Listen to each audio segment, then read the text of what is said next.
Welcome back, Level Up and Live community, to another exciting episode of the Level Up and Live podcast. I'm your host, Sean Myers, joined by my co-host, Ewan Heinemeyer. Get ready for a dynamic episode with a true force in entrepreneurship, Jennifer Jacob, COO and relationship builder extraordinaire, from founding Exploratory Travel in 2016 to evolving it into a award-winning agency. Jennifer is here to share her success secrets. As co-founder, community builder, Italy expert, and wine enthusiast, she manages the internal team, blending entrepreneurship with HR expertise. Join us as Jennifer unveils her insights to scaling a business and community building. Subscribe now so you never miss an episode. Share with a friend and explore our show notes for free resources and links. Stay tuned for a powerful conversation with Jennifer Jacob. Let's dive in. Man, we literally had to stop talking because the conversation was so good. We were like, we better start recording. Jennifer Jacob, I feel like we've known each other for a long time, and we've only been talking for like less than 10 minutes. And Sean will often say he's really excited about this episode or certain time afterwards. He's like, that was a really good one. And I'm always kind of just generally excited in general, but this is the first time I'm really excited to get into your mind, your world, everything. You've said so many things already. I'm taking notes today. I just said that before we started. I'm taking notes, and I'm very fascinated with how you're going to answer some of these questions. But man, you've got a beautiful journey story where you were in one place, a corporate world, and you came out of that existential kind of experience and have moved into the entrepreneurial world, and then taken it even farther into helping other really entrepreneurial type people as well in the coaching world. And just hearing you say that, you've got a whole wealth of knowledge, experience, and I'm just super excited to hear about it. And I will say this before we get rolling: Sean loves to travel, and you were in the travel advisory world as a travel advisor yourself, and now coaching that. And it was like a match made in heaven as far as business is concerned. As soon as I saw that, I was like, man, they just became best friends with traveling. So, but yeah, Jennifer, if you could just tell us a little bit about yourself and fill in the crowd there. Absolutely. So you mentioned my journey, so I'll give a little bit of context as to what that means to me. I was a psychology major in college. I really thought I was going to go in a different direction in life, thought I was going to go more of the therapy route. And it turns out there's a lot of school for that, and there's income that you need to go to school. So I redirected. I actually went and used that experience and background in the HR space. So I started as a recruiter. I moved into healthcare, and I was overseeing the recruitment for 27 facilities in the state of Florida and rolling out a nationwide recruitment strategy for new grads, which I loved. But I realized that as I started to get further and further into this career, I was getting further and further away from what I was passionate about. And I once heard someone say, whatever keeps distracting you is where you should put your energy. And I kept on being distracted by travel. And I had studied abroad in Italy, and I just felt like there was more that I needed to discover in the world.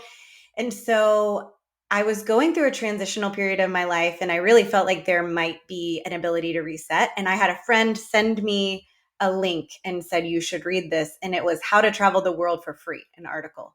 And one of the sections was about workaway.info. It's a website, and you can actually apply to work in exchange for stay with these host families. And it's actually very much like Airbnb when it comes to like the ratings and reviews. You can see people that have stayed there before. And so I came across this farmhouse in Umbria, Italy, which again, like Italy, my passion. And I just like looked, and the reviews were amazing. They had over 30 reviews. They were restoring this beautiful farmhouse, and I applied, and their immediate response was, that's great. Thank you so much for your interest. But actually what we're looking for right now is someone who can sew, because we've gotten past the refurbishments and we're into the creating the curtains and the slipcovers. And I was like, well, that's great, because I know nothing about brick and mortar, but I actually know how to sew. I went to SCAD for fashion design. Wow. So I had gone to FSU. I started to go into fashion, and I, kind of, again, did a redirect, but that is what I had sewn my whole life. So I get this response, and I'm like, oh my gosh, this is kismet. And I just respond back and I'm like, funny story. I've been sewing since I was in third grade. My mother is a seamstress and I would love to come there and help you. If that's not a made to be situation, For I real. mean, who still sews and who Yeah. still needs a sewer in Italy? And you click that link. That's crazy. It's wild. And so this woman, her name was Alex. I have nothing but fond memories about this entire time. But she was so focused on sustainable practices to the point where they used solar panels to power the house. When the dishwasher would hit a different cycle, she would recycle it to water the plants. It was a completely vegan, self-sufficient farmhouse. And she was like, you probably want to only promise 2 weeks because that's kind of the threshold that people are comfortable with. And I'm like, I'm kind of an all-in person. So I get there and she's like, okay, well, we shower in buckets and then you use this water to re-rinse your body. I'm like, oh, I really committed here. So I ended up staying a month. It was amazing. She had a daughter that was living on site, and she would come up and she would do her homework, and we'd watch movies while I was finishing the day sewing. We'd have tea and biscuits in the afternoon.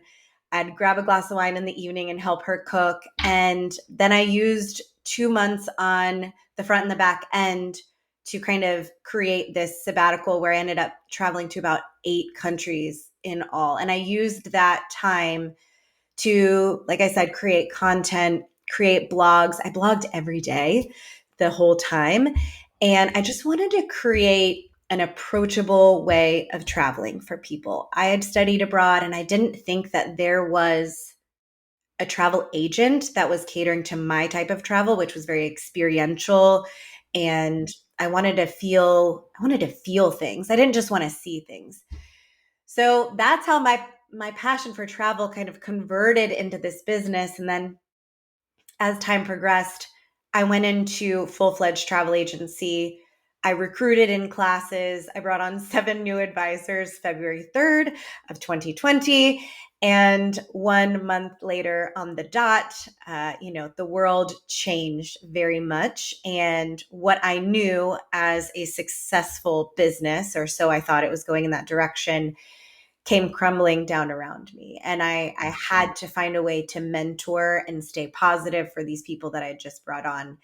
Actually didn't lose one advisor over the next year and a half.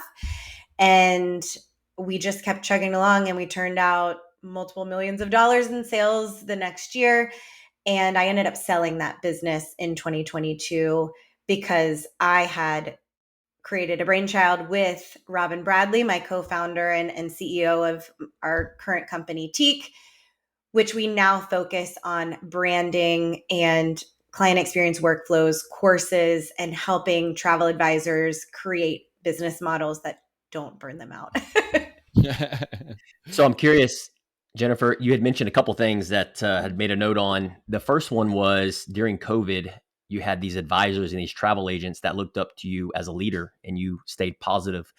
And you said that you didn't lose any of them for a year and a half, right? I know there's entrepreneurs, business owners, people listening to this. They struggle with employment. They struggle with retention, Sure. especially not even to mention during hard times. I'm curious what you did differently as a leader during that 18 months compared to, what everybody around you, other leaders were doing. I love the saying passion portrays. And I was optimistic and naively hopeful for a soon return of travel. And we learned that that was not true, but I just kept on working towards the next lead that was coming in the door. I believe that you can never pick your foot up the gas. And that's what we did. I just kept on saying, what can we do during this time to better prepare us for when someone comes and they're ready to travel and they're able to travel? And half of the excitement of travel is the anticipation of travel. It's not even getting on the plane and getting to Yeah. the destination, right? It's like getting excited about where you're going, that anticipation. So if people are coming to us to sell them travel, we have to be just completely all in, optimistic, excited to get them to that same space. And so we use that time to up the education and streamline our workflow, stay in consistent communication on regulatory requirements. And we focused on setting the foundation. These were new advisors. So really, they weren't losing business like I was. I was losing hundreds of thousands of dollars of income. And I just thought, if I can get through this, there's going to be something beautiful on the other end. It's like wine, right? Like those How did you do grapevines. that emotionally, Jennifer? Like, is that so? It doesn't matter what business, what industry. If you could be the best in the world, there's always going to be these peaks, and then there's going to be slumps, and then there's going to be peaks and slumps. Like, and those slumps, that's just like a saying, right? But when you're in the middle of it, it is devastating, Yeah. crushing, panic stations. How did you? Because I'm trying to think, like travel business. COVID, there couldn't be a worse combination. I mean, it was literally everything shut down. You couldn't go anywhere. So how did you handle that emotionally? And what I think I heard there was that you really kept momentum. You stayed busy, you stayed focused, hustling almost to just what can we do, which is Yeah. awesome. Do you think that was the key to getting through, or what was it that got you through that? And what did that feel like when you first had to just be real about that, serious? As a leader, you need to be honest, and being vulnerable is really what keeps people, honestly. Like people join people, right? And being Love honest about that. what was happening Yeah, is really always important. that's And I gold. could tell them, I just had this really heartbreaking situation, but here's what I'm going to do to flip it around. And we had meetings every week, and we kept the conversation open, and we just kept providing mentorship on the organization side. We just kept on providing mentorship and education and saying there's an end to everything. Every storm runs out of rain. So there will come a time where there will be revenge travel in it, and it surely did. Mm. I think that's the definition of leadership is because you didn't have anyone. Well, maybe you did. Maybe we could talk about that, like who mentored you through that or led you through that. But really, all those people that didn't know what to do, they were looking at you, and you Mhm. provided that space, that place for them to lead them. You were certain this is what we're going to be doing, people. Even though you're figuring out as you go, you were still leading, and those people were secure. You really led them through, and emotionally. And how would they have been without you on their own? So that was just a beautiful example of being there. Like, did you have someone mentoring you or coaching you, or? You know, I did and I didn't. I didn't have anyone direct in this specific mentorship role in that moment, but I'm a big believer that your colleagues can be mentors. You can glean so much information from friends. And I had a great village, so to speak, of other colleagues in the industry. When COVID came down, I was actually at a conference in Dubai with a very large population of Italian suppliers. And so it, it we really leaned on each other in that moment. Mm, So I turned to other advisors as to how they were handling things, and I think that was really powerful. that's awesome. A couple things that I've heard that you've said multiple times now is belief. That first word is belief, right? You don't have that belief, they don't stay with you for 12 months, 18 months. So as a leader, entrepreneur, business people like listening to this, like that's the number one thing is because that's what you're the role model. You're the person that everybody's looking up to. So you have to have that belief. I want to kind of pull back the layers a little bit and go back before you had because travel is obviously your passion and you've created a beautiful business out of it. And now you're a part of coaching people. But let's go back before that. And what's interesting to me is we actually did an episode before this episode today on the fear of failure. So I heard it come out of your when your words, on travel, and you lit up, you came alive. And so we talked about on our podcast how people they don't do the things that they want to do in life because of fear of failure, right? And that's a big one. And it stops people in their tracks, but not you. So I'm curious on you, was there any sense or any ounce of in your body of fear of failure by dropping everything around you and going abroad to work for free and travel the world? Because that's just not common. That we you don't hear about that. So I'm curious on, was there any kind of thought of failure, and if so, how did you overcome that? I used to feel fair. I used to fear failure. And it's funny that you asked this because I actually have a self-published journal on Amazon called How I Failed Today. And it's 100 days of failure, because they say that it takes 100 no's to get a yes many times, right? And I'm an Enneagram 3, hate failure. Okay. Hey, Like I already knew it's it. I knew it. I'm a 3 too. And you said, I was like, it was one of my questions was going to be, have you done any personality tests? Yeah. And that was every because one of them. that, me too. Yeah, we're threes. Man, every time it's so, hey, Sean's an 8. I don't know Yeah. if that Okay. means Okay. anything to you, but Yeah. yeah. And one of my best friends, actually, the mentor that I was talking about, that's a colleague and a friend. She's an 8. So Oh, Good, that's yeah, good awesome. partnership. Yeah. great They make good partnership. partners. Good. Yeah. Yeah. Yeah. So I used to fear failure. And then I realized that every failure I've ever made has given me a better outcome than I could have anticipated. And a lot of those are personal, but so many of them are professional as well. And my company would not exist now if the industry essentially had not failed, if my systems had not failed and I had to rethink them. So, and I don't fear it anymore. It sucks in the moment, right? Like you're like, it's never a feel good. But if you shift your perspective and you think, how can I learn from this? What is going to come from this? I guarantee there's something bigger. I love that. And Yeah. what I'm hearing you say is you adapted, you evolved, you adjusted, and you had that forward thinking, right? And that's super powerful. So Do you thank think you does for that sharing. have Resilience. yeah, resilience? Your psychology degree, does that have any tie into that, like of how you are able to analyze yourself? Like, because it seems like you're very self-aware and you're able to see what's going on. And you've even written a book, your journal on that, which I think is super cool. Like, how would you describe that about yourself, and how could you translate that to help other people maybe do the same thing? Because you've really sounds like you have got a handle on it, and you're not faking it. I could tell you really have it. I appreciate that.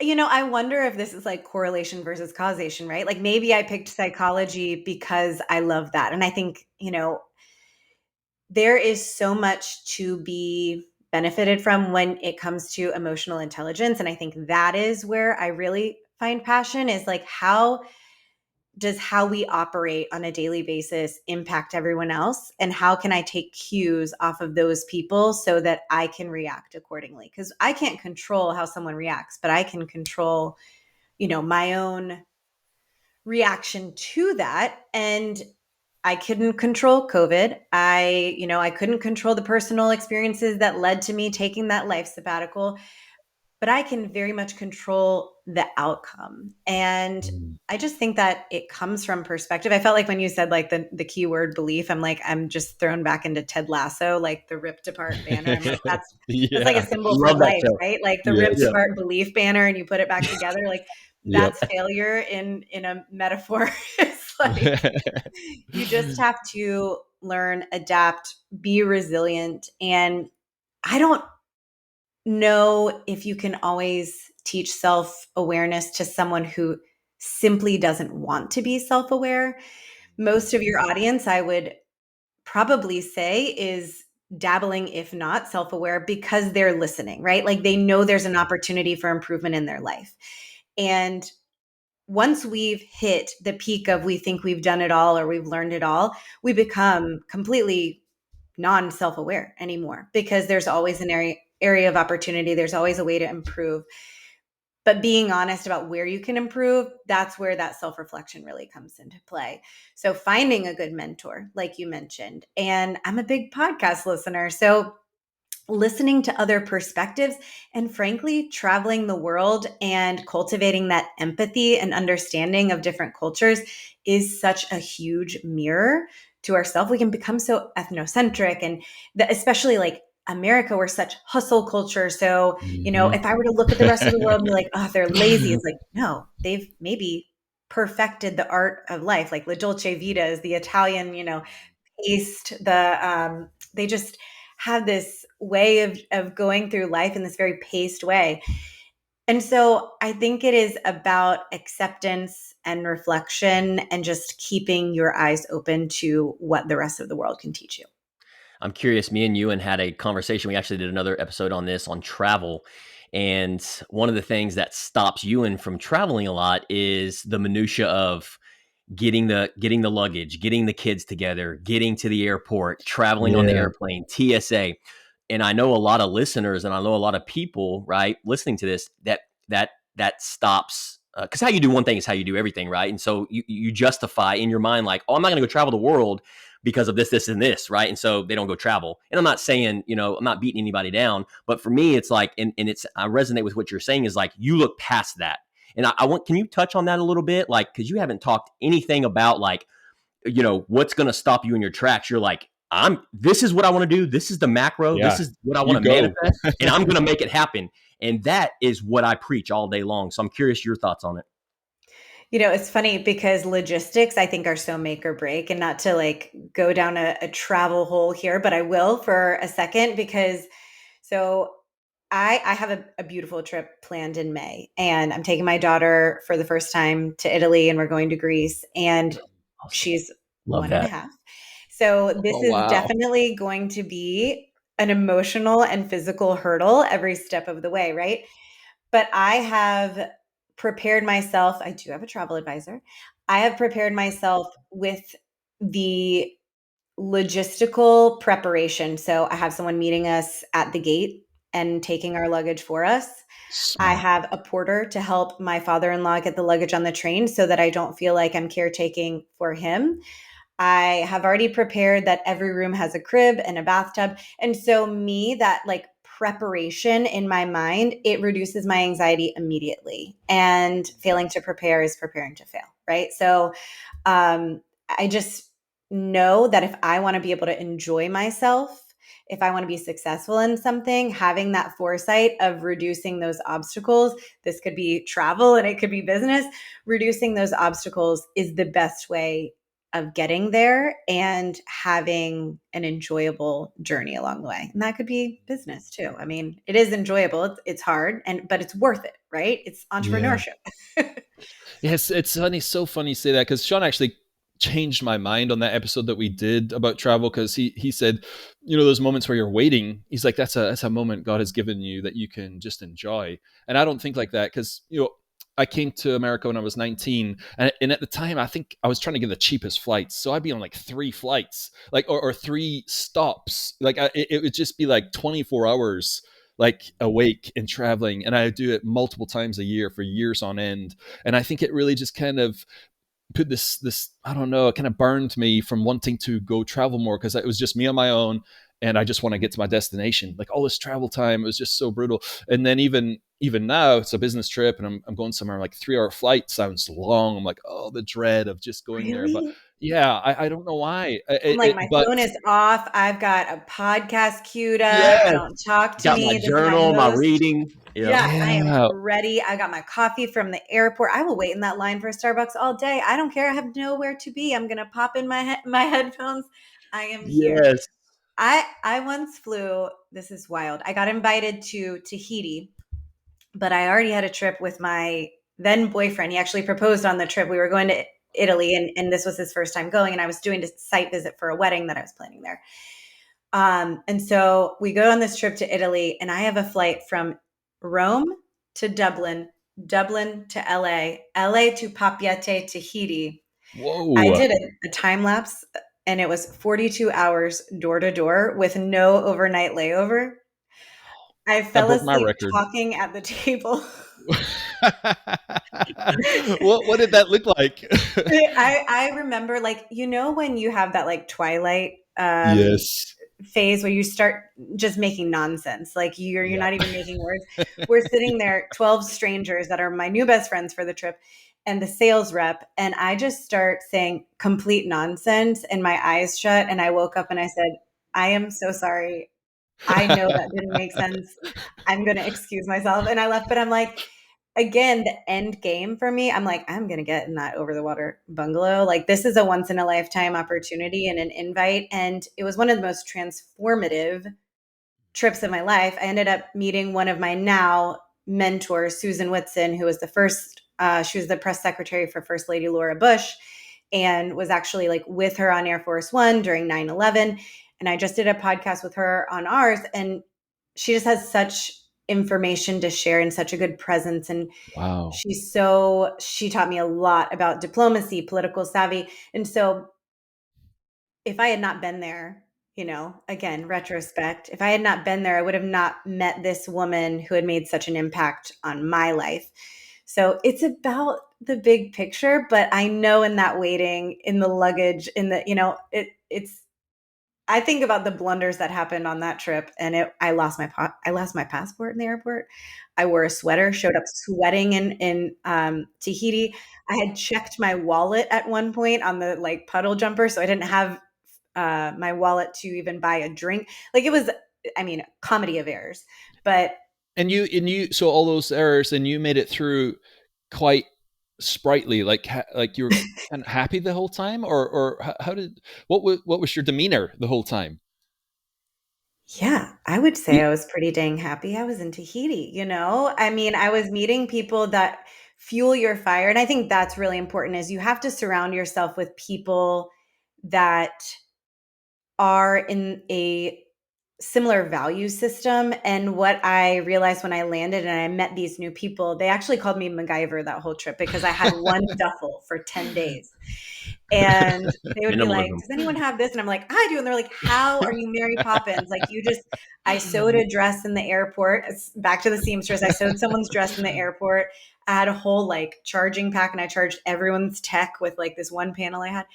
But when you're around people that have the same passion as you, have the same value system as you, and you can bounce ideas off of, you can focus on the negative, or you could soak up the moment because you're not going to get it back. Go ahead, Sean. What I'm hearing you say, in one of the things that's really stuck out to me is I meet a lot of people, and you can tell. There's two things I love when I meet somebody is they're authentic, they're genuine, and they come alive, right? And there's no surface level talk. And on this episode, just in this 25 minutes, I feel it in my heart and soul. Yeah, right? I do too. A lot of people tell me that, which sometimes I resonate with it and sometimes I don't, but I'm like, man, it's just who I am, right? And so, with you sharing all this, and that's what I try to preach and teach. And that's what I want for our listeners and our audience is to find what it is, look at the macro, look at the vision, and manifest that, because everything else is just minutia, right? It just comes with it. And it's interesting. It's fascinating to me because Ewan finds it insightful and he picks it apart. He tries to pick it apart within me. And I'm like, well, I just look at the bigger picture, and then he breaks it down for me. I'm like, well, I never really looked at it like that, because there's been several times where luggage was lost, our flight got delayed. I'll share a quick story and then we'll get back to you. We went to Cody, Wyoming. Have you ever been to a dude ranch? Okay. So no, my husband is like, can we stop booking tickets across the world? Can you get me to a dude ranch? And I'm like, if your husband's listening to this, Cody, Wyoming, they have the best dude ranches. The one that we went to is shut down now. They retired, they sold. But anyways, we went for an entire week. It was beautiful. We had the best time. And I didn't know what to expect, right? I'd never been to a dude ranch. We were flying back from the one airport there. Beautiful day. And we got there. Then we checked in, and the one airplane had too much luggage. And so they said, hey, somebody's going to have to stay behind, right? Because we got to take the luggage, but we'll give you a credit of $500.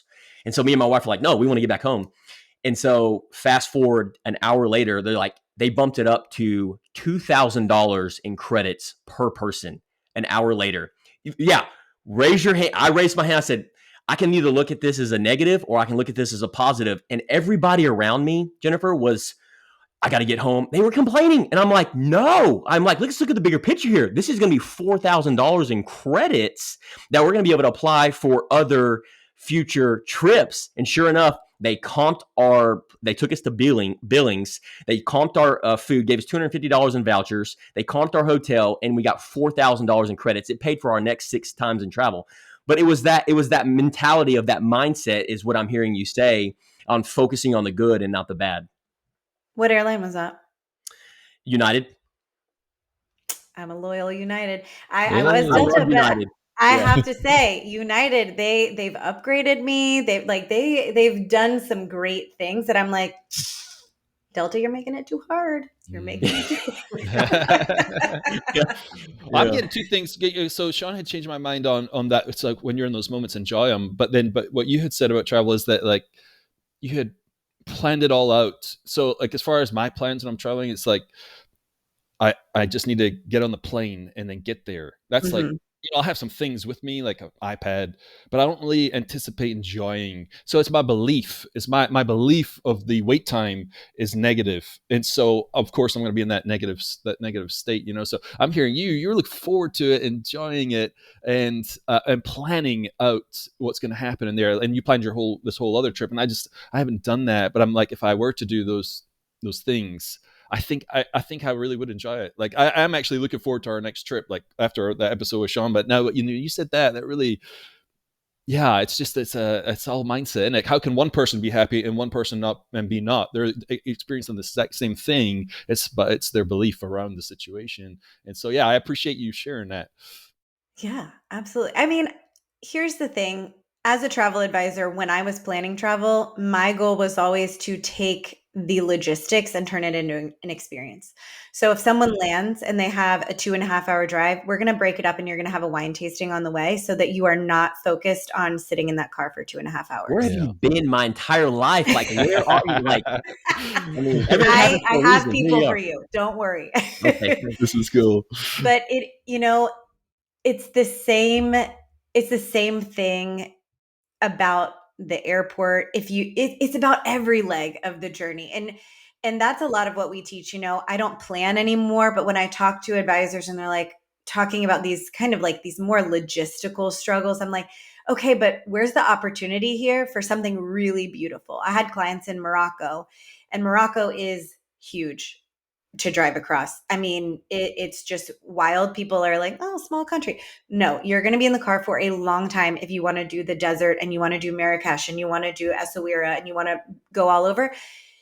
But when you work with great partners, they had a stop at this beautiful winery. They surprised my clients during Ramadan because alcohol is not really sold during Ramadan, but they took them to this specific winery and let them have this just complete break in their day. Didn't even tell me about it. And that's finding great partners in the industry too. So there's a supply chain. It's not ever the one person, I'm not the one delivering those logistics. We have to rely on the people that are going to actually deliver on the promise of that journey, that experience that we've partnered with. And that's part of our role also at Teak is like, how do you ask the right questions to work with the right people and apply that discernment so that you get a great outcome? And that can be any aspect of business, but just to kind of mirror what you're saying is, make the journey fun and remove that, I don't know, remove that stomach turning moment and do something that gets you excited about that. So if you're excited about a book, if you're excited to listen to a podcast, if you have a favorite drink, whatever it is, wear your comfiest outfit that you're really jacked about. Like, I don't know what it is. Like, get yourself into that headspace. It's just like how they used to say, like, do your hair, makeup, and put on a dress for a test, right? Like, you feel better, you do better. I feel like when I get to the airport, this is kind of off topic, but when I get to the airport and I see people in sweatpants and they're just like dressed down and they kind of look miserable, frankly, I believe in like dressing for the experience. The miracle of flight is wild. Okay. You Yeah. are in 8 hours going across the world and you're about to experience something that very few people have ever experienced. And if you have the right travel agent, something that very, very, very few people have ever experienced because they're going to get you into something that you didn't even know existed. But when you have an appreciation for the process, then it just shifts the entire perspective. That's beautiful. Shifting gears a little bit, I'm kind of curious. I've got some questions here I'm excited to ask you about, and not to go off topic, but I think this kind of relates to what we're talking about. So here you are today, right? Picture 5 years ago. Did you predict what you're doing now? You would be where you are now 5 years ago? No. And 5 years ago, I had founded Explorator and I was just doing travel itinerary creation. And it was very I like to call it approachable luxury, but if I'm being honest, many of the clients were like booking Airbnbs and I was helping them find free tours for a daily rate. And it was like $25 a day. And I can help you create this very backpack style itinerary because I believe in the power of experiencing the world at any level. Whether you are spending $100,000 or you are spending $1,000, you are sacrificing something in your life to make that a reality. So that was where I started. And then I just graduated my clients and I grew with my clients. And as they had, bigger celebration, more disposable income, I grew with them. And that's where the evolution of business came from. But I always envisioned that I would be selling my business maybe to Expedia, or like I wanted like notoriety. Like I wanted a big name. And now I could care less about that. I care very much about the individual people that create the whole. And so when I actually get a question in our online community of travel advisors, I'm like, hey, do you mind if I voice text you? Because that's where I feel alive, is when I get to voice text someone and create this very personal response to them that changes their perspective or changes the way they do business or gives them just some hype. Like, where would we be if someone didn't believe in us, right? Yeah. Like, so just sometimes telling someone you believe in them or that they can get through something changes the entire dynamic. So now I believe in the individual much more than before, when I was like, let's go big. I want my name in lights. I don't care about that anymore. That's how I know. That's how I know you're a healthy three, because threes are achievers, right? You achieve them. You say, "I want this mountain over here." It would be like, okay, just I don't know what the time frame is, but it will happen. In fact, we'll probably move 3 mountains to get them over there, just because you could. Yeah. But when you start focusing on the people and individuals, and that you are excited, you're using your skill set not for yourself and just to go to the next thing, but to elevate somebody else and to be involved in their world, and to like what you're doing is serving. You're serving people, and that's the ultimate height you can get into as far as business and just spirituality, whatever. And that's what I heard from you there. So I haven't heard many people say that, but that's how you said that. That's how I feel the same way. Like I will just, this is it. Like talking about people, thinking about helping people, getting them to be where they want to go. That's just what more is there in life than that? It's really cool to hear you say that. And so you were in that position yourself as an advisor, and then you went into, now you're helping you, right? And so you've got Yeah. this different line of business doing that, shifting from helping the end user to these other advisors, in business. Like what have you noticed the shift of that? Like what did you have to level up in yourself to become that business owner, to help other business owners, the advisors? Like what have you found there? Yeah. I was a solopreneur as a travel advisor and a travel agency owner. And then now I'm a business partner.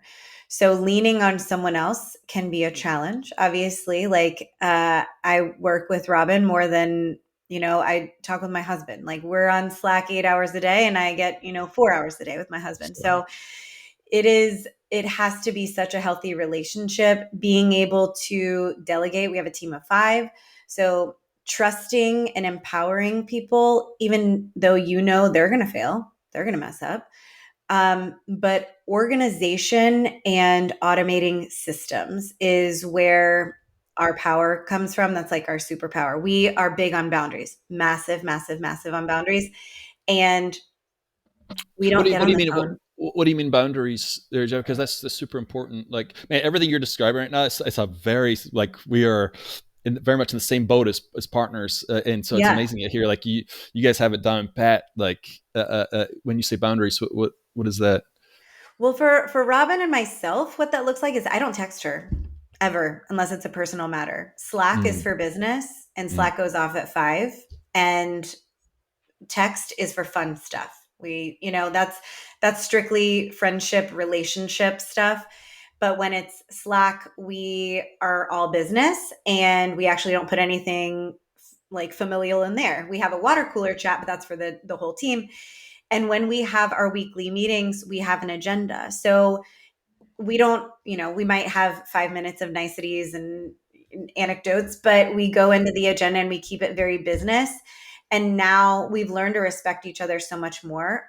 But when it comes to our actual business and our clients, we actually don't offer phone calls unless it's for a consult for a service. And a lot of people want to get on the phone and they want to talk things through. How can I leverage my systems to give you that same information? Does that look like a video that's automatically delivered when someone inquires about a service?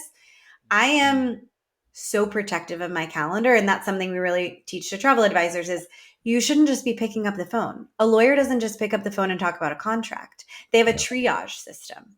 So what can you do to protect the sanctity of your calendar? Because ultimately your calendar is the most personal space. You're giving your time away. Don't give your time away. I don't mean to nickel and dime, but for free. There has to be value on both sides.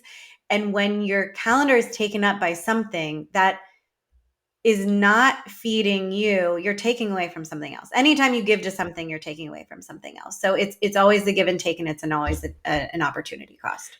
So when I hear you talk, the things that I'm hearing you say, I'm like, are you sure you're 3? Because some of these things, I'm like, man, boundaries. I'm like, I'm sitting here going like, Ewan. I mean, it's been insightful. No, I think it's everything you're saying is like that's right. That's right. Everything's so it's really you just have it down. And so my question to that is, how do you guard that calendar? Because like you just said it, people picking up the phone because they want to be good service. They want to be that person that's available, and they want to be, because that's what's considered to be good. They're always there for me. So how do you navigate and balance to where, because what you're saying is actually better. You're actually doing that person a disservice because by picking up their call as opposed to protecting your time, because you're the best version of yourself when you're protecting your time, which impacts everybody you're involved with. Yeah. And so how do you do that? How have you done that? So, I mean, I'm a recovering people pleaser. Okay. So like you have to get burned a lot to implement these boundaries, especially as a 3, because the default is, yes, I can do that, but I'm going to do it better than you ever expected. But now it comes from, I'm going to lean back on that mentorship with Susan that I mentioned earlier, is the diplomatic responses. And we spoke about this a little bit before we started recording, but I believe I've nailed the formula on pushback. And yes, what is this? I'm got my pen this out. is something really geeky. I'm just going to like sell myself out. When I get excited about something, I get lightheaded, like so silly. But when this came to me, it was like this lightheaded moment where like the blood rushes out and you're like, like epiphany. So the formula that I have created for myself and that I follow in any email, because again, protecting my calendar, it's not usually verbal, but is apologize or empathize, because you don't always have something to be sorry about, right? But you can always understand their perspective. Then explain, then provide options.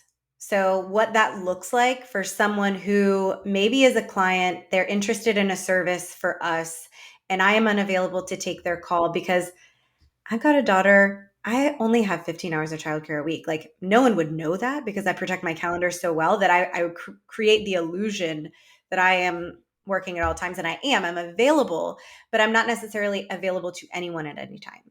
So what that would look like is, I understand that this is unorthodox for most businesses. However, this meets my personal needs at this time. And due to personal circumstances, I am not currently available during traditional working hours. However, what I can do to provide you with the same level of information that it sounds like you need to feel confident in order to move forward would be, I have provided this video. I love Loom. Do you guys use Loom? Yeah, we've been using Loom a lot. Yeah. Loom, you saved my life. Yeah. So I create a lot of Loom share screen videos explaining something that could have been the same message that's on the phone, but it allows me to do it at 10 p.m. instead of at 10 a.m. with a client real time. Yeah. So I'm able to control the narrative on that Loom. And if anyone is listening and they don't know what Loom is, it's a share screen where you're just walking through something, and it's not like Zoom. There's no one on the other end. It's just you and your voice, and you're sharing your screen and you're explaining something. And it's how we presented all of our proposals for travel, because it creates this like complete immersive experience the second you get it in your inbox, and it just levels up. The science behind Loom is crazy, because actually the time to close is reduced drastically and the average ticket sale is drastically increased, because you're able to speak in a much more passionate manner. So that's a tangent on Loom. But when Wow, I did am not know talking that. about That's the awesome. options, is you can either watch this Loom, or maybe we're not the right fit for you. Like, giving people an out to self-select out of the process is so powerful. And it lets them know, like, my time is valuable to me. I'm not going to bend over backwards. And I mean this in the kindest way possible, but I respect you just as I respect myself. And you have to respect yourself as a business owner. Otherwise, you will find yourself in a position of burnout every single time. So that's the formulaic approach: apologize or empathize, explain, provide options. I love it. And, Love and that. it's just to me, it's like it's a logical, linear path to an outcome that will resolve pretty much, well, 99% of all kind of issues. It's just that, yeah, I love that. It's so good. Well, and you're also not trying to capture the entire world, right? The people that want to work with that, your niche market, your target audience, your avatar, will want to work with you, plain and simple, right? Mm, And yeah. but so That's it. many people are marketing to a vast audience without recognizing who they want to work with. You don't have to say yes to everyone that comes in your sphere. In Yeah. fact, scarcity is the whole psychological approach that a luxury product takes on, right? So if you look at, I'm just going to make it retail for the sake of the conversation, Louis Vuitton, Chanel, Hermes, they are not afraid to tell anyone no. Like, this is not for you. If you cannot afford this, we are not for you. You're not our target audience. And that's fine. And I don't mean to make it about luxury, because that makes it a little bit trivial, but just to make it such a literal translation to your time is a luxury. If you're in service, I assure you that you are probably a luxury. I don't have to have a lawyer. I can download a template for a contract online, Chat GPT, I can do it. But the luxury is actually being protected. I don't have to have an accountant. I could go to TurboTax. I don't have to go to a restaurant. Mm, I can cook my own spaghetti. But if you're providing a service, you are the luxury, whether you are providing a luxury service or not. And you that's do great. have to be cognizant that your audience, it makes it so much more efficient to talk to them from a marketing perspective, from both cost and time, because you can say messaging that specifically resonates with that audience rather than trying to capture the whole world. I used to try and capture the whole world, and I was, unfortunately, and it left such mixed messaging, because I wasn't able to hone my processes to one specific audience. I wasn't able to create marketing in a strategic way. You have to not be afraid to niche down and say no to certain people in order to get the best yeses that could possibly come to you. And it makes you more attractive too, right? Like, Oh, yeah. when you tell someone no, that's when they want you.